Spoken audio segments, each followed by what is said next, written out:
बिस्मिल्लाहिर्रहमानिर्रहीम। ज़ोहान ZAUHAN या ZOHAN, ज़ोहान भी लिख सकते हैं। तो ये जो लफ्ज़ है ज़ोहान, हा के साथ में, बड़ी हा के साथ में, तो इसका मतलब होता है हटा देने वाला, दूर कर देने वाला किसी चीज़ को।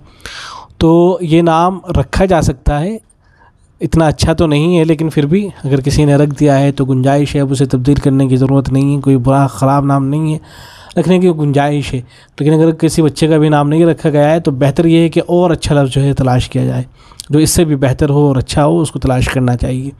बाकी जो गूगल पर या बाज़ यूट्यूब पर आपको वीडियो मिल जाएंगे जिनमें इस लफ्ज़ का माना बहुत अच्छा बयान किया गया होगा कि तो इतना अच्छा है, तो वो बेबुनियाद माने होते हैं, उनकी कोई हकीकत नहीं होती है। गूगल पे तो किसी भी लफ्ज़ को देख लें आप, उसके अच्छे से अच्छे माने बयान कर दिए जाते हैं, तो उसका एतबार नहीं किया जा सकता है।